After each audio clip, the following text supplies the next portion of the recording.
ചെങ്കൊടിക്കും ത്രിവർണത്തിനുമൊപ്പം താമര ചിഹ്നമുള്ള പതാകകൾക്കും ചെറുതായെങ്കിലും പറക്കാൻ അവസരമുണ്ടെന്ന് തെളിയിച്ച മണ്ഡലമായി അടുത്തിടെ മാറി ആറ്റിങ്ങൽ മണ്ഡലം. മണ്ഡലം നിലനിർത്താൻ UDF-നായി അടൂർ പ്രകാശ് ഇറങ്ങുമ്പോൾ LDF-നായി രംഗത്തുള്ളത് CPM ജില്ലാ സെക്രട്ടറിയും MLA-യുമായ വി ജോയിയാണ്.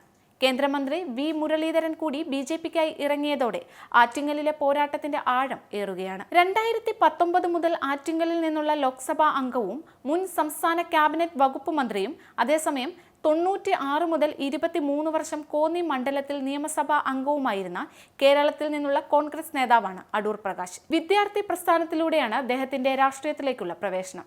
കേരള നിയമസഭാ അംഗം, മുൻ റവന്യൂ കയർ വകുപ്പ് മന്ത്രിയായിരുന്നു അടൂർ പ്രകാശ്. കോന്നിയിൽ നിന്ന് 4 തവണയാണ് അദ്ദേഹം വിജയിച്ചത്. LDF-ന്റെ ഉറച്ച കോട്ടയായിരുന്ന വർക്കല നിയമസഭാ മണ്ഡലം തുടർച്ചയായി 3 തവണ നഷ്ടപ്പെട്ടപ്പോൾ തിരിച്ചുപിടിക്കാൻ CPIM ചുമതലപ്പെടുത്തിയത് ജില്ലാ പഞ്ചായത്ത് അംഗമായിരുന്ന വി ജോയിയായിരുന്നു. പ്രതീക്ഷ തെറ്റിയില്ല. കന്നിയംഗത്തിൽ തന്നെ കോൺഗ്രസിലെ വർക്കല കഹാറിനെ അട്ടിമറിച്ച് നിയമസഭയിലെത്തി.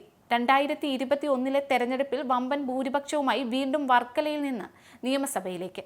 അങ്ങനെയാണ് കഴിഞ്ഞ തവണ LDF-ന് കൈവിട്ടുപോയ ആറ്റിങ്ങൽ ലോക്സഭാ മണ്ഡലം ഇത്തവണ തിരിച്ചുപിടിക്കാൻ ഇപ്പോൾ CPIM വി ജോയിയെ തന്നെ നിയോഗിച്ചതും. വിദ്യാർത്ഥി രാഷ്ട്രീയത്തിലൂടെ BJP സംസ്ഥാന പ്രസിഡന്റ്, കേന്ദ്രമന്ത്രി എന്നീ പദവികളിൽ എത്തിച്ചേർന്ന നേതാവാണ് വി മുരളീധരൻ.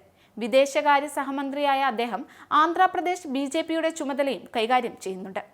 കേന്ദ്രമന്ത്രിയെങ്കിലും സംസ്ഥാന വിഷയങ്ങളിൽ സജീവമായി ഇടപെടുന്ന വ്യക്തിയാണ് വി മുരളീധരൻ. കേരളത്തിലെ BJP-യുടെ ജനകീയ മുഖങ്ങളിൽ ഒന്നാണ് വി മുരളീധരൻ. സ്കൂൾ വിദ്യാഭ്യാസ കാലഘട്ടത്തിൽ തന്നെ വിദ്യാർത്ഥി രാഷ്ട്രീയത്തിൽ സജീവമായ മുരളീധരൻ BJP-യുടെ സുപ്രധാന പദവികൾ കൈകാര്യം ചെയ്തു. ABVP സംസ്ഥാന സെക്രട്ടറി, ജില്ലാ സെക്രട്ടറി, സംസ്ഥാന പ്രസിഡന്റ്, കേന്ദ്ര സഹമന്ത്രി എന്നീ പദവികൾ കൈകാര്യം ചെയ്ത വി മുരളീധരൻ നിലവിൽ വിദേശകാര്യ സഹമന്ത്രിയാണ്. 1996-ൽ ABVP അഖിലേന്ത്യാ സെക്രട്ടറി സ്ഥാനത്തെത്തിയ മുരളീധരൻ 2010-15 കാലയളവിൽ BJP സ്ഥാന പ്രസിഡന്റ് കൈകാര്യം ചെയ്തു.